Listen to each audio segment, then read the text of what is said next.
Hi, everybody. Welcome to Promise Day. Paige Roseman and myself would like to thank everybody for joining us today. We're going to go through some of the resources that are available. But before we start that, we want you to take a look and you will see a screen with Poll Everywhere. We'd like to encourage you to use your phones and engage by tapping in that code and then putting the first word that comes to mind when you think about domestic violence. And we'll review all of that in a minute.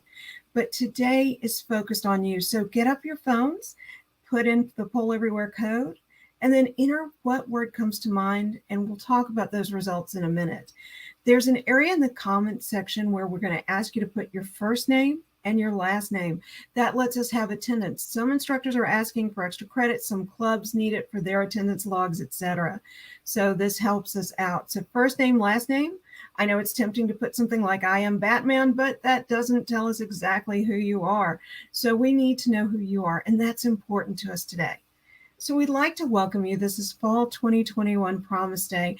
And for those who don't know, Promise Day is a group committed to holding events to raise awareness of both domestic violence and sexual assault awareness, because we know that what happens off campus can either spill over onto campus or it can cause issues that interfere with your success. And at Wake Tech, we are about empowering the individual, about helping you be successful.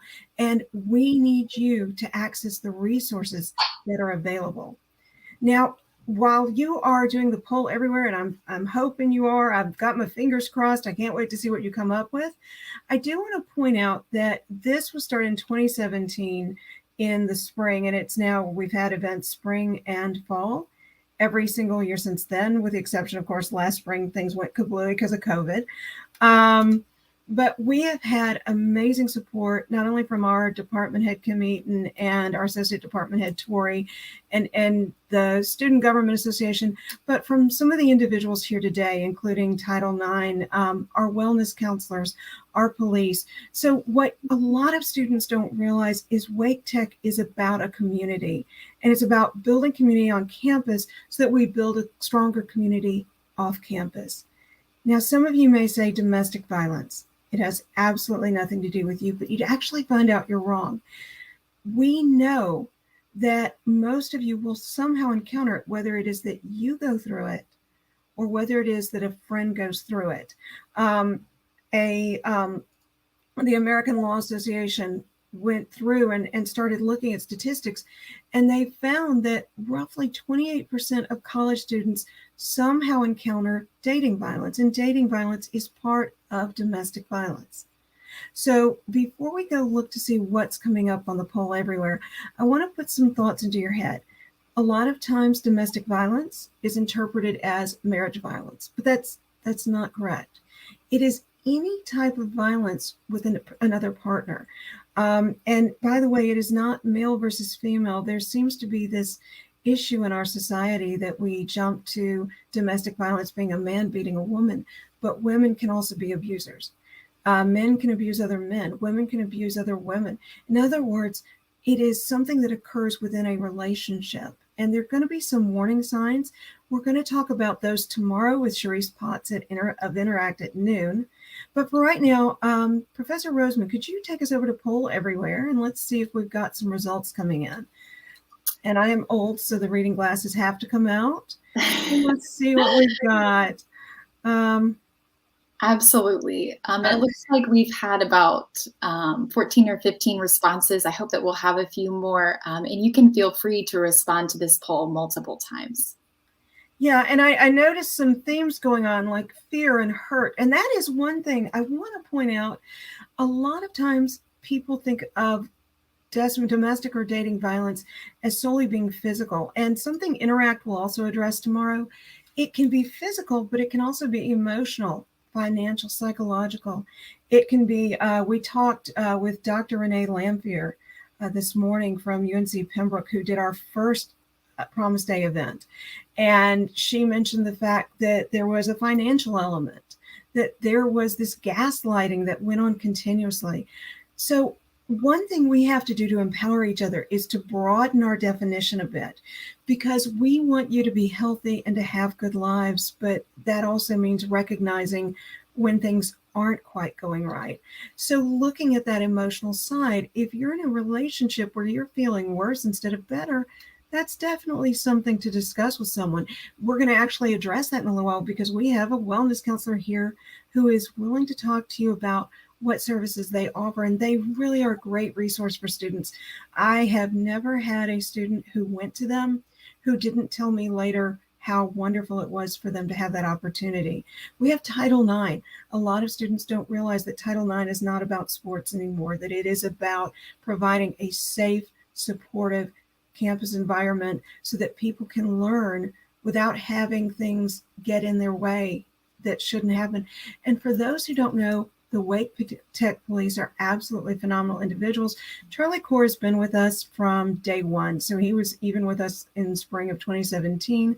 And for those of you who went to the LGBTQIA panels on campus, Wake Tech Police made sure that things were kept nice and civil there.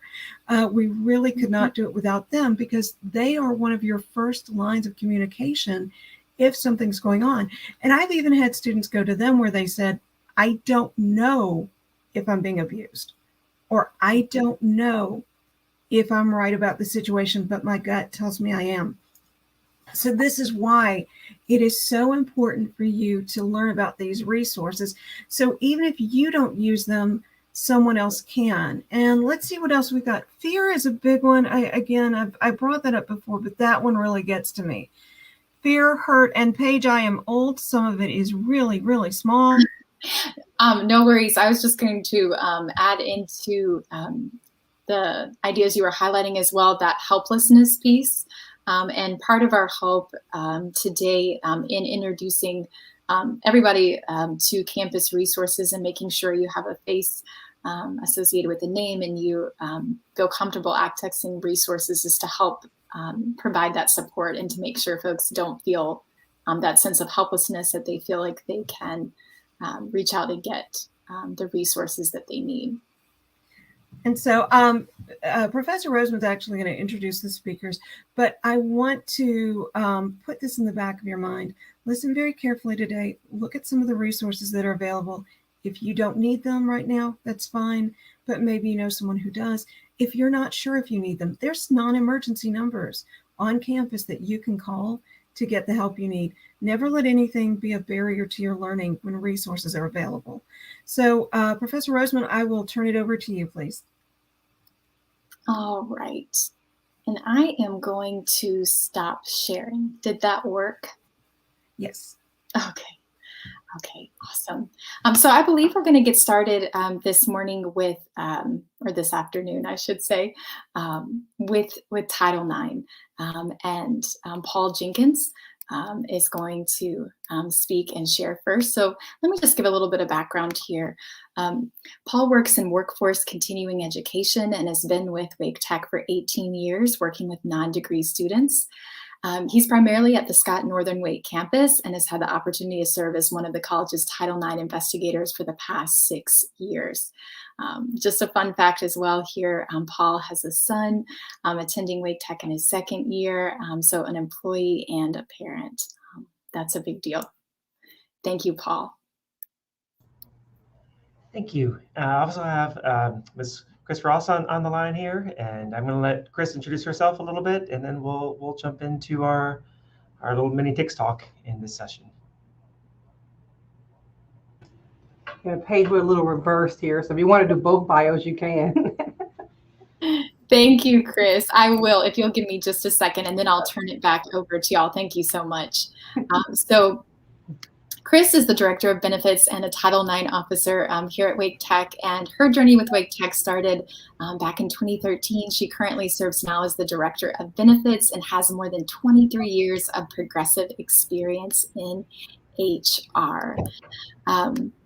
So just to kind of have a little bit of a highlight, she served in a lot of different roles before coming to Wake Tech, and now she manages the benefits department, serves as a Title IX investigator and a part-time instructor. And we're absolutely delighted to welcome Chris and Paul to speak with us a bit about Title IX. Welcome to you both.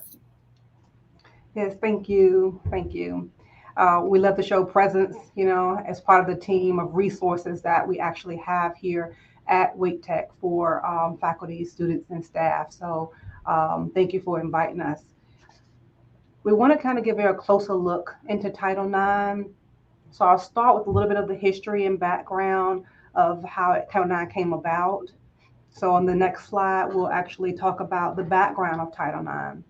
So again, Title IX of the Education Amendments of 1972, it prohibits discrimination on the basis of sex in any federally funded education program or activity. So as Claire mentioned before, sometimes some people kind of associate Title IX with sports, but it actually is, it prohibits discrimination on the basis of sex for any federally funded education program. It's mandated by the Office of Civil Rights in the U.S. Department of Education. So all schools receiving federal funds or private federal financial aid to students must adhere to Title IX. All right. Next, I'll go over the goals of the session. So primarily, we want to introduce ourselves, make sure you're aware that we're here for you. Also give you some insight on how the reporting process is, who can report, the investigation process, kind of give you some guidelines on how it works and what's available to you. So who can report? We'll kind of go over the actual process. Who can report a Title IX incident or anything that they see as Title IX on the reporting form on the next slide. So anyone can report. Actually, this is what the form looks like, so it's not strange to you as you actually have to possibly report a misconduct. So in this case, you're providing some detailed information, where, who, when, why, as far as you're concerned. And then on top of that, if I'm reporting, what information do I have to provide? So there are cases, again, it's a federally funded program, being this institution being funded. So in other words, when you actually have instances that happen on campus, now if we're sponsoring an event off campus, then yes, that is again within our jurisdiction. So that means that this is something else that can be reported. We have cases now that we're partially online. There are times where you have dialogue that's virtual. It could be a text, it could be a chat, it could be within Teams, hopefully not, but those are the measures that we have today within our educational setting. So when it talks about what information do you have, if there's a screenshot of that information that you have that you would like to add to the report, there is a way to attach that information also. Myself and Paul, we actually kind of tag team a little bit on some of the information based on our experiences. So if you hear him chime in, it's because he has some additional information based on some of the reports that we've had in the past that might be good information to help you determine whether you would or need to report. Again, with this reporting form, do I have to provide statements? If you can, yes. Anything that you feel that's necessary to assist us in the process or assist us in gathering the information that we would need to help you in determining whether this is something that we need to pursue or find additional resources. We're going over some resources today, far as the police department or our wellness department, but then we also have other resources that are available also that we could assist in how to direct this particular situation to remedy it. Again, I think I talked before about attaching documents. Whatever you have that you feel is useful, yes, please provide it. Yeah, and I'll chime in on that and say, if you don't know if it's useful, attach it, right? I mean, that's what we're trying to do, is we're trying to gather everything that we possibly can. So the more we have, the better job that we can do in making sure that the learning environment is safe and the outcomes that you're here to get, or any student is here to get, can be obtained. So it's not necessarily the person that's reporting. It's not your job to determine if something is useful or not. If you have it, then provide it, and then we can follow up from there. And you see something, say something. I mean, that's a good model to go by. And we have additional sessions also we'll talk about at the end but I provided a link if you want to get to know more about our Title IX, what we do, some of the topics that we have. We can actually help you understand what we do and how we remedy things. We actually have what we call TICS Talks, and I've provided a link so we could share it with you. We have one at least every Thursday of the month for this fall so far, and we can share additional information, and you'll get to see more team members. But I'll let Paul go over some of the process and also the team. Thanks, Chris. If we could jump down 2 slides. I'm going to kind of go through the process as quickly as I can. What I want to stress, and again, I really appreciate that we're here today. One of the main things that we strive for as Title IX investigators is awareness. And we want to make sure that students know the resources that we have, which is why Promise Day is amazing. One thing we often stress in both our faculty and staff training and our student training is there's really no wrong door, right? You need to get assistance in whatever door you go through at Wake Tech.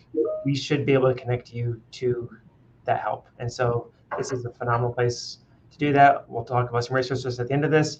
Most of the resources I'm going to mention are on this call, so that's awesome. That report that Chris showed you, by the way, if you go to our website and go to and search for Title IX, then I think the second link you come to is going to take you to a page with a Get Help button. And that Get Help button is that form that Chris was walking through. So we try to make sure it's as available as we can make it. And again, whether you come to us and it's a Title IX issue or not a Title IX issue, we're going to connect you to support services. And if you go to a support service and it's a Title IX issue, they're going to connect you to us. So don't worry about, is this the right place to go to? Just go to the place you know, and we're going to make sure that we get you to the right help. So as we go through the investigation process, I'm going to kind of fly through this a little bit, but you probably have already read it by the time I've gotten to this point. So when that report that Chris was showing is submitted, it goes to Laura Bethay, our Title IX coordinator. She looks it over and determines if it's something that's informal, we can just have a conversation about and get resolved. If there's some kind of alternate, we can make some small change and get the situation addressed. Is it a policy violation, right? If this is a policy that the college has that's been violated, then now we need to have a more official process. And that could result in a hearing and determine any sanctions that would happen. Those can be minor sanctions, that can be, or up to suspension, up to expulsion. There's a range of things.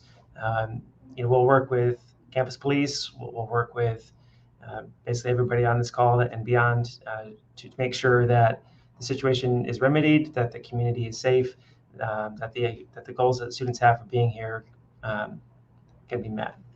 So after we get it and we review it, we strive to be equitable in how we treat things, right? Our job isn't to prosecute. Our job isn't to defend. Our job is to gather, right? That's our job, is not to say what should happen. Our job is to determine all the information so that people can make relevant, informed decisions on what did happen. So if we could switch to the next slide. As we go into the actual process, this is what happens. We interview everybody, right? So whoever submitted, whoever is the claimant in this process, whoever is the respondent, we want to make sure that we give everybody the opportunity to provide as much information as we can, because that's what this comes down to, is what happened. So that includes interviewing witnesses. It probably includes follow-ups based on what we learned. We might want to follow back around and say, hey, you said this before. We've also heard this. Can you help us understand why maybe these things don't line up, and help us get a better picture of what was involved in this situation? From there, once that fifth bullet down there is really kind of where we camp out to gather, assess, synthesize, get all the information together in a report so that we can get that to other people who then can make an unbiased determination as to what happened. Our job isn't to say what happened. Our job is to say, here's all the information relevant to this case. From there, that's submitted to the coordinator, and if we swing down to the next slide. From there, there's possibly an official hearing. So again, if there's a policy violation, and we'll make sure that both parties have the access to the reports, so they can see where we're going with this. Sometimes that may yield an alternate resolution, and sometimes not. Sometimes that may still go on to a currently a live hearing. Based on that, there may be an appeal, there may not be an appeal, and then whatever determinations were made from the investigation is what happens next.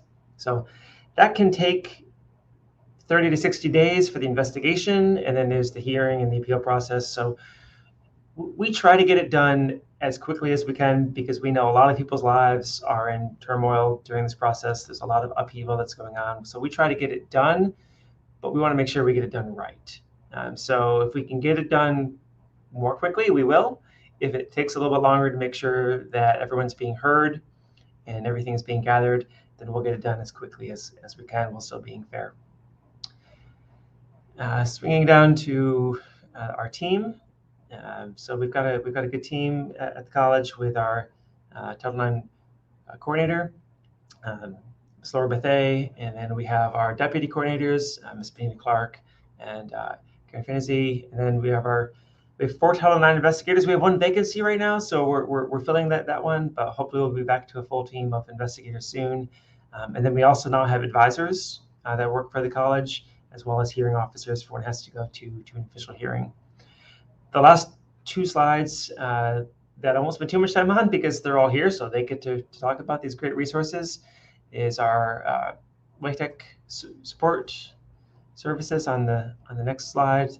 And again, I'm so glad to be in this session, because I don't know if all this information is entirely correct. I hope it is, but if it's not, then they're here to correct it for us, between our campus police and our wellness services. And then we also work with some external partners with Interact, who certainly is involved with this, and others. So what I want to stress, and what Chris mentioned with the report, is, again, there's no wrong place to start here. If you're thinking, well, this is anything to do with Wake Tech, this is outside of Wake Tech, it's in my personal life or somebody's personal life, wherever you start with us, we're going to make sure that we get the services and help to you.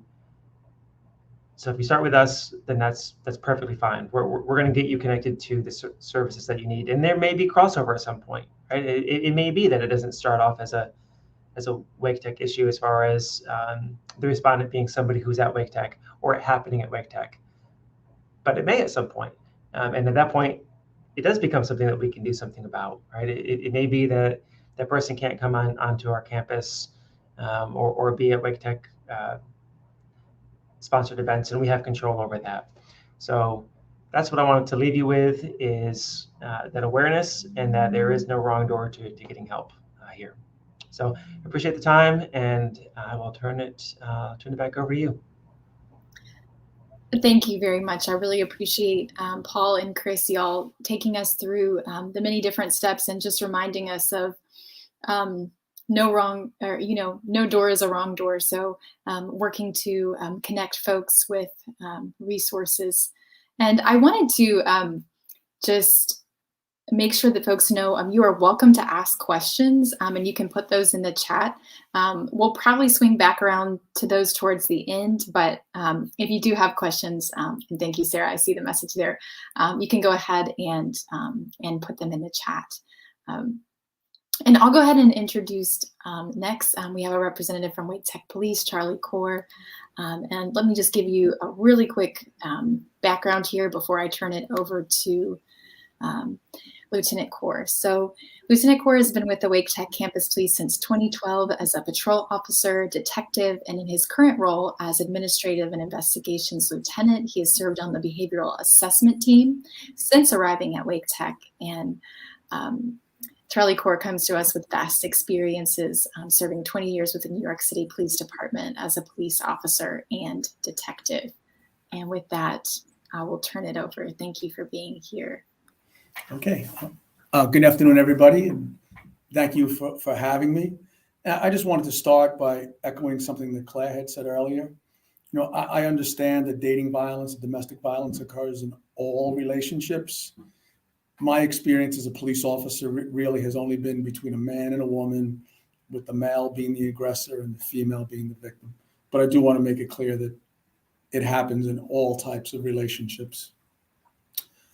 When I was thinking about what I wanted to speak about today, I'm not sure where in the back of my brain this came from, but about 45 years ago, when I was like 14 or 15, I lived in an apartment building in Queens, and a young married couple moved in, and the guy was as friendly could be. He'd stop and talk with me. He'd play ball. She was very nice. It seemed like they were the perfect happy couple. But after a couple of weeks, they lived right on the floor above us. I started hearing some very violent arguing, some slamming, some different noise. It was certainly alarming. One evening, I was sitting there with my brother, he was in his early 20s, and my father, and this loud argument was going on, and then you could hear her screaming for help. And thinking back, it was pretty clear that he was hitting her.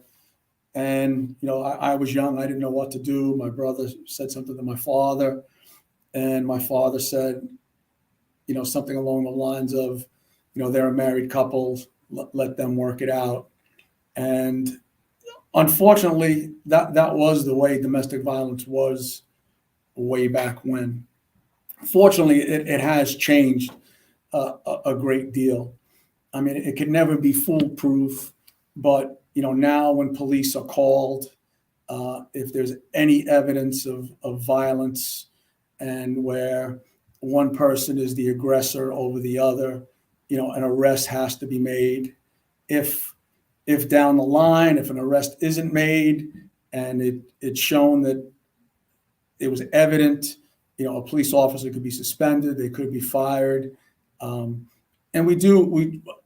I know I do, our officers here, we do try to do our best, but it's a very, very difficult situation for a police officer to go to, but even more important, it's very difficult for the victim. And that's kind of what I'd like to spin into next, about how difficult domestic violence could be sometimes. When I was a police officer in New York City, my partner and I had developed some information about somebody that was distributing every day bundles of heroin, and he was getting off a bus. And make a long story short, we sat out there, we saw him, made this very big heroin arrest, and kind of made the day. All of our bosses, everybody was happy. We had to go back to the station house and start all the process. And we had started work like at 6 a.m. It was now lunchtime. And I told my partner I'll run out and get us some lunch. So normally, a normal day, there's always in New York City, there's always two in a car, two police car. I jumped out by myself, was just driving 3 blocks to get some food. And as I turned a corner, I saw a school crossing guard waving me down frantically. So I drove over there. And when I got out, and there was a guy, he was somewhere around 20, on top of what turned out to be his girlfriend. And he kind of had her arms pinned down, and he was just wailing away on her. So I jumped out, I ran over. He jumped up, squared up on me. I was able to put him on the ground. I was just about to put my handcuffs on him, and she jumped on my back and started hitting me. And then trying to get her off of me, he jumped up, put a good shot on me, punched me in the face. Fortunately, I was able to, call for help, got somewhat control of the situation, and they were both arrested. They were both arrested for felony assault of a police officer. And needless to say, I was not a very happy camper for a little while. My mouth hurt, and for the life of me, I couldn't understand why she would do that, because I was there trying to help her.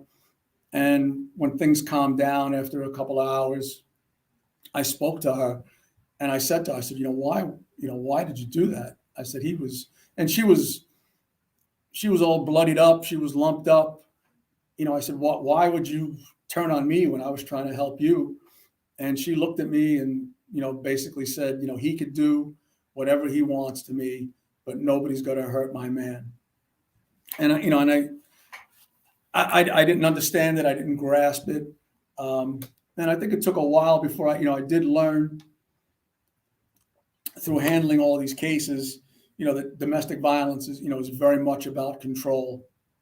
And a lot of times it just starts taking a little bit of control, a little more, and then the aggressor is totally in control, and what turns out to be the victim is in no control. And if you think about now as compared to years ago, we have social media. People's social media gets controlled. We have cell phones, so you can track somebody on their cell phone. So somebody who's controlling another person knows where they are at all times, can look at their phone, can see who they're texting to, see who they're talking to, and it's a terrible situation. And a lot of times people fall into it and they don't realize it until it's gotten too far of a point. And, something that Claire had said earlier, if it starts not to feel right, it's not right. You have to trust your instincts. And, the sooner you're able to get out of that type of relationship, the better off you'll be. We have a lot of help here at Wake Tech, and how can you get help? You heard from our Title IX people. You can call 911. And a lot of times people may not want the police involved. And if you don't want the police involved, that's fine. If you make a report to Title IX, if you make a report to one of our wellness counselors and you say, I don't want the police involved, they're not going to call the police. But we are here to help. And we can, if you have a situation on campus where it's another student is the aggressor, or you have a boyfriend or a girlfriend off campus, we set up escorts. We can arrange parking. We work with student services. We can get schedules changed. I'm very proud that the college will do anything they can do in their power to help people. If you don't want to speak to the police, you could speak to a trusted faculty member. That they'll be able to point you in the right direction. Wake Tech's website contains support services on campus and off campus. But I just can't urge you to reach out to someone and start getting control of your life and realize and come to find out what a healthy relationship is.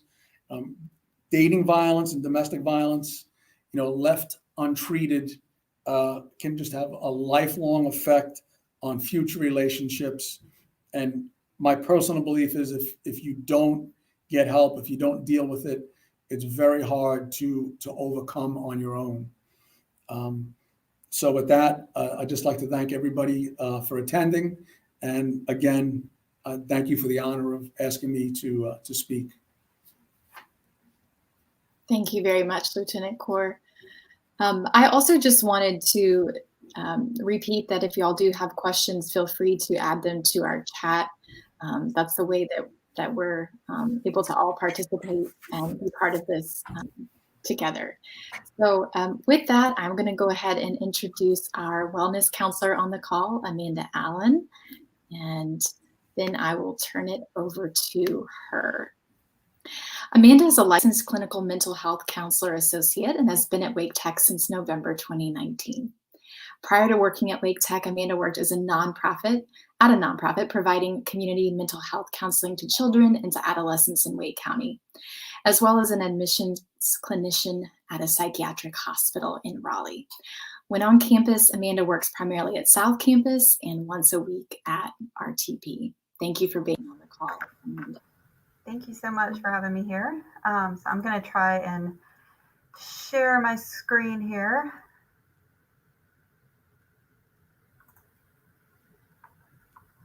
And let's see. Okay, can you guys see that? Yes. Perfect. Okay, so I'm going to start just talking about wellness services, what we offer. Starting out with just some general statistics related to college students. So just, I'm going to point out just a few things on here, that 80% of students feel overwhelmed by their responsibilities. 50% have struggled greatly from anxiety, and as a result have struggled in school. 50% of students have rated their mental health below average or poor. And you can look at the rest of these. I have a few more on here. More than 80% of college students felt overwhelmed by all they had to do in the past year, and 45% have felt things were hopeless. And then again, talking about a stigma involved and reasons why is the number one reason why students do not seek help. So 75% of students who suffer from depression do not seek help for the mental health problems. So I'm going to just dive in to talking about wellness services, starting with our mission and goals. So our mission is to provide brief counseling and referral services in a supportive environment to empower students to achieve their personal and academic goals. So our main goals, again, are to provide that brief counseling for personal and social concerns to promote emotional well-being. We also provide consultation, crisis intervention, and referral services, and then outreach, just like I'm doing here today, to increase awareness through prevention, education, and stigma reduction. So talking a little bit about the benefits of counseling. So counseling is a process that can help with a lot of things, but I have some of those listed here. So clarifying a problem. So talking a little bit like about domestic violence. So really kind of just talking through a situation. So you may want to just process what's going on, thinking about like, is this abuse that's happening? Is it not? Is it something else? So really just kind of clarifying that problem. You might want to meet with a counselor to become unstuck. So you might have that feeling of just feeling stuck in life.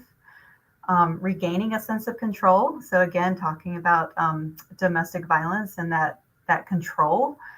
So really wanting that sense of control back. Developing increased confidence, finding solutions to life's problems, exploring opportunities for change, and then discovering personal strengths and how to use those strengths. So again, talking about how we help. So we use that brief solution-focused model of counseling. We do individual counseling, so that's going to be one-on-one sessions. We provide those either in person or through telehealth, and those typically last about 30 to 45 minutes. We also offer crisis counseling, so this could be emotional support, interventions, or just feedback to assist students in crisis. And then other services, we have group counseling, workshops, referrals, and consultation. So on the other side of the screen are some of the issues that we see students for. So that includes things like depression, stress, anxiety, relationships, suicidal thoughts, anger, grief, loss, alcohol, and substance use. So just talking a little bit about confidentiality. So all counseling sessions are treated as confidential, and they are not, counseling files are not part of academic records. So there are a few exceptions to confidentiality with working with a counselor, and those are listed here. So when a student has provided signed written consent for release of information, so this might happen, if we make a referral to other services, we would always ask for written permission to be able to provide a student's information.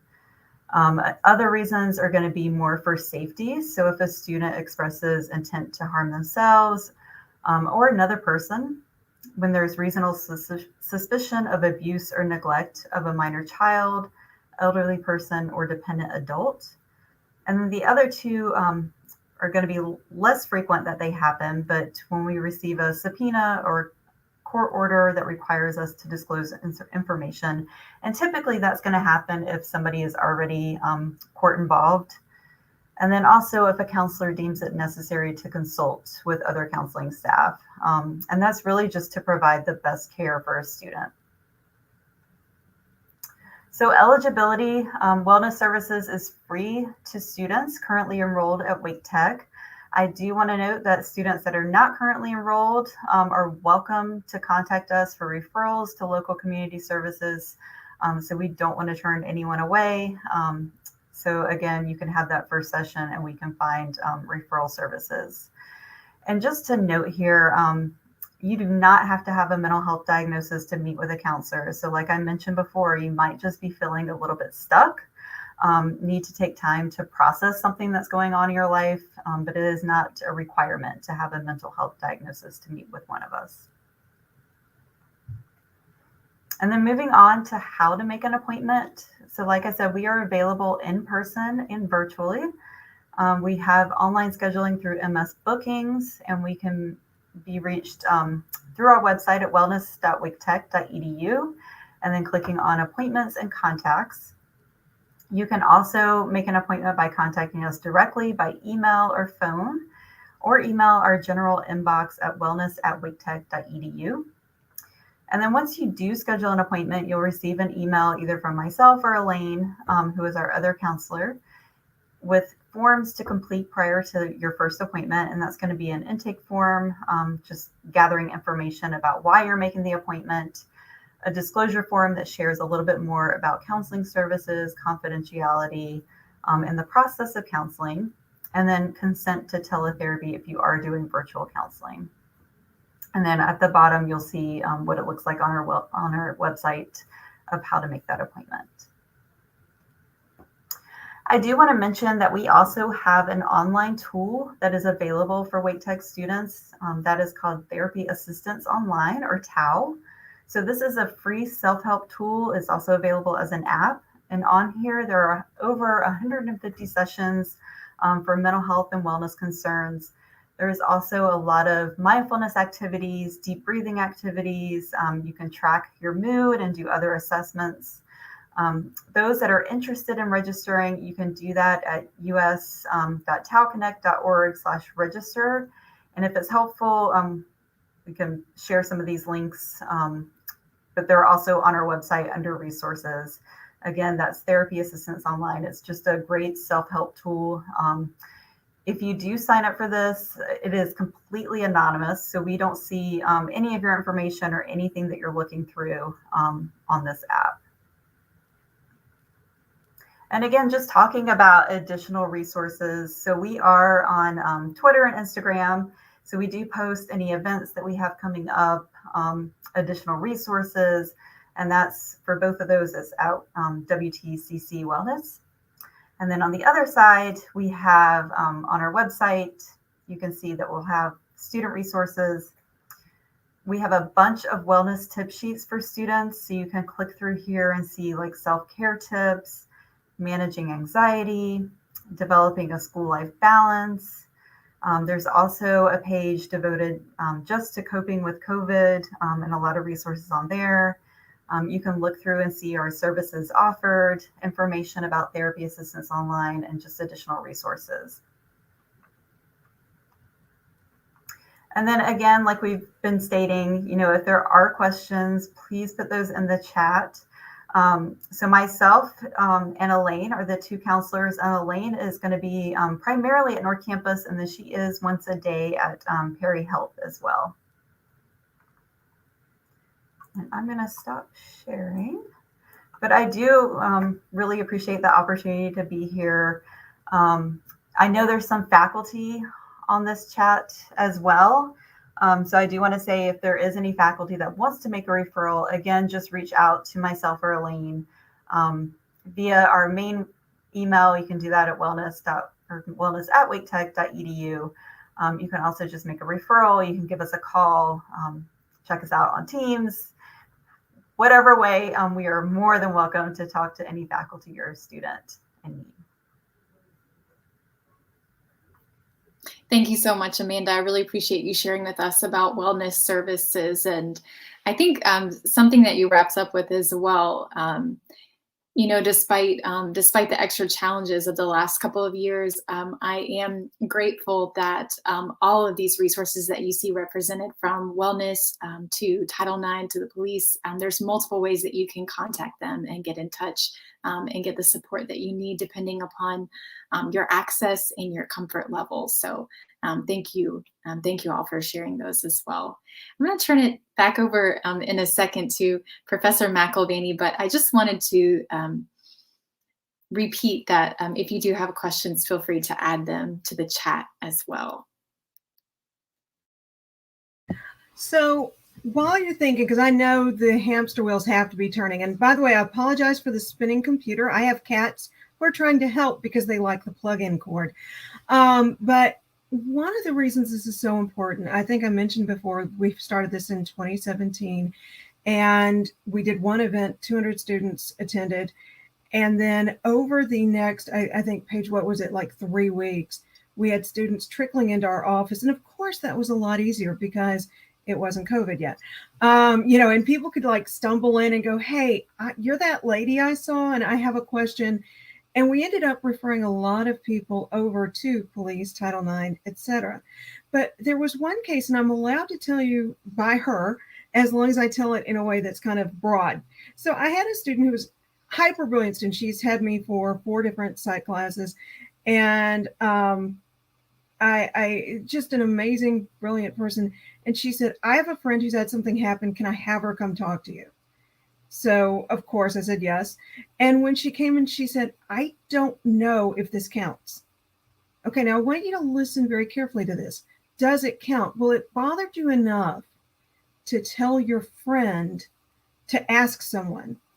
That counts. And that's the thing. A lot of times people are so worried about, I don't want to get this person in trouble. I don't want to be a narc. I don't want to be a snitch. Whatever popular phrase. I'm old. Those are the phrases from my day. I don't want to be a rat, but you're not.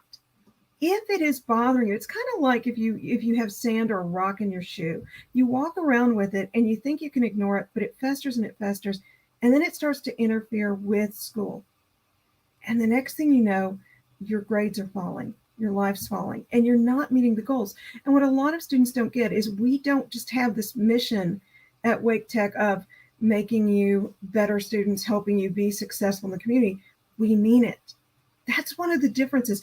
Wake Tech is a large school, but with a small school feel to it, because we all want to help.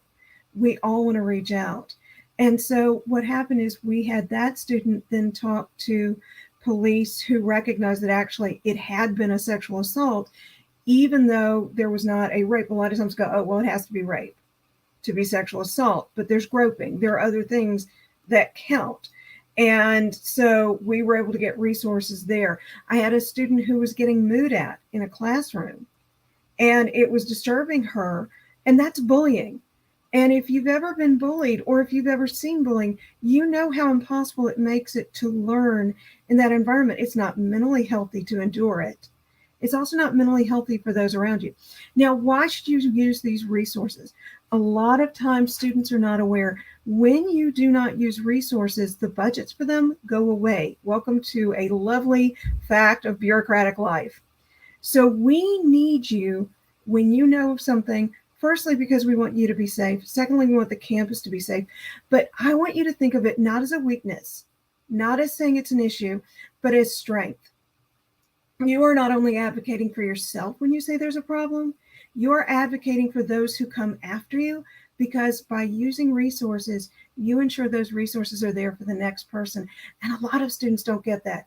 It is so hard to advocate for ourselves. None of us are good at it. I'm not going to pretend I am. I'm 52. I still can't advocate for myself. But if you touch my kids, it's a different situation. Now, here's what I want you to do. You all have your inner child. I want you to protect that inner child and the people around you. What would you do if someone bullied them? You would stand up for them, or you would find resources. these resources, they came today and took time out. We're not paying them. They're not getting some bonanza new car delivered. Sorry, guys. But they care so much that they took this time out of the day. So I really encourage you after this is done, and feel free to be honest. I don't know if this counts. I'm not sure what's happening.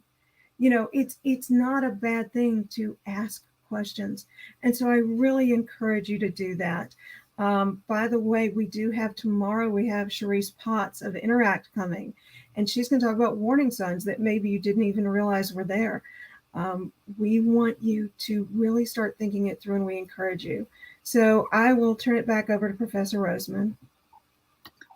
And I was going to turn it over real quickly to Lieutenant Kaur, and then I'll come back and wrap up.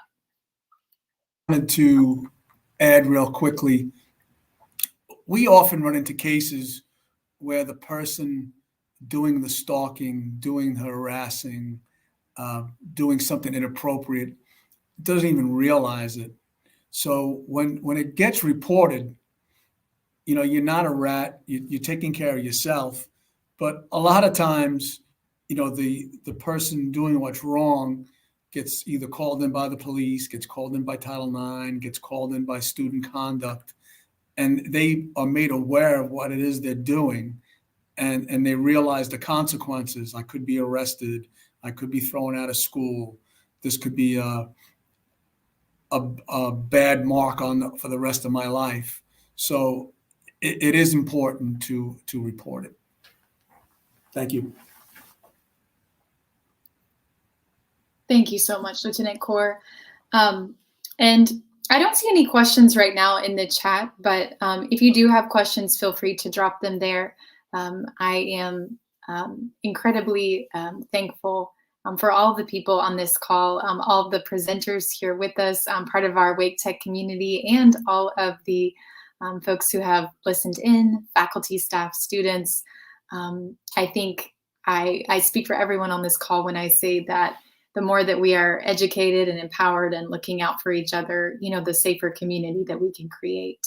And that's, you know, an active everyday effort on all of our parts, within our families and within our larger communities. So I'm really appreciative of everyone for being here, sharing their time and resources. And we can keep the call open for the next few minutes or so, just to see if there are some questions.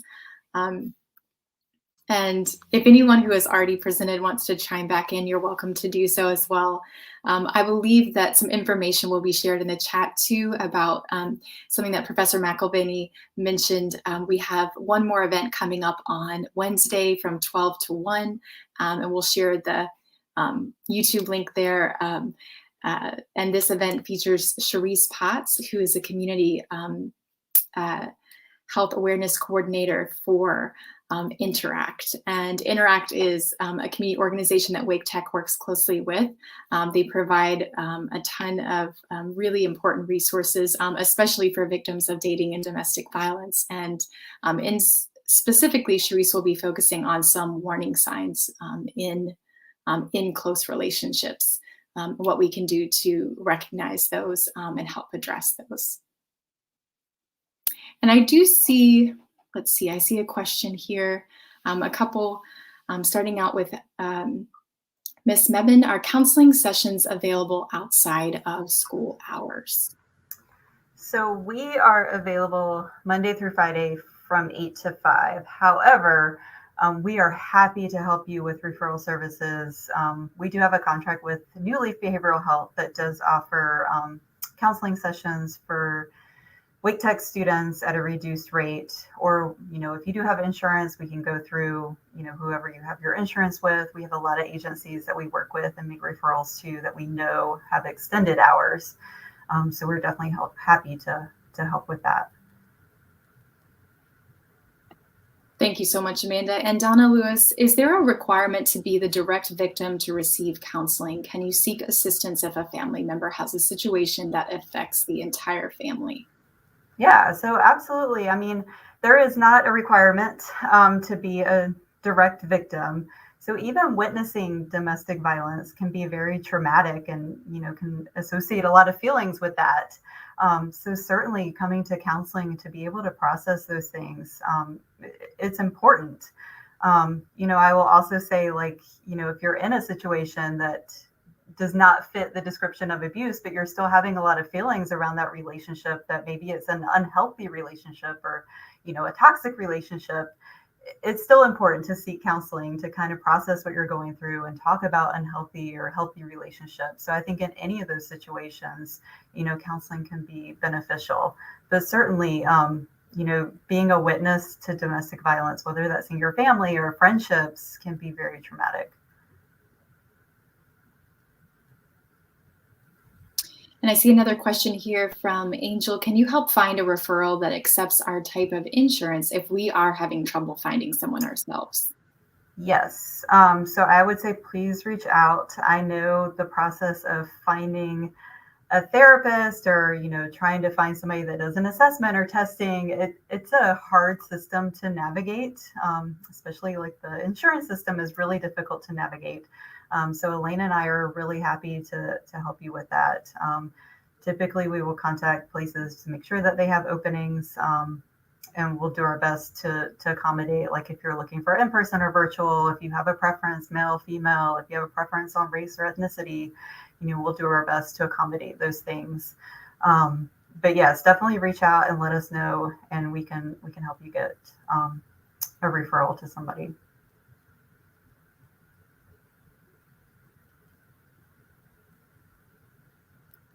And I see just a quick question here from Cool Raj. Can we attend tomorrow too? Absolutely. And I would also just mention that if you'd like to share that YouTube link with others who are in our Wake Tech community, that would be awesome. We are also hoping to make, for example, the video from Dr. Lamphere this morning, who shared about her experiences as a survivor and as a scholar of domestic violence. We're hoping to make some of those videos available on the Eagle Stream as well after those events have finished up. It just takes a couple of days to get those loaded and available. So thank you. Good question.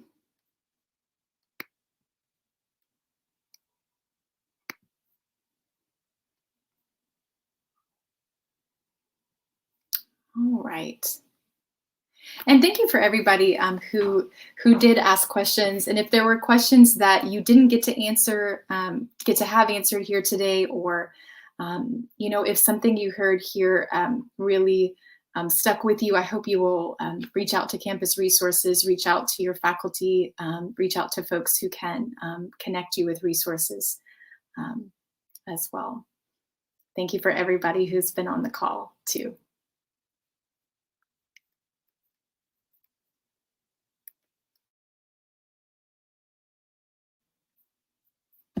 And that's it for today. So everybody have a great day. Remember, if you have any questions, you've got some of the different contacts up here, or you can send to Professor Paige Roseman or myself, and we would be happy to direct you.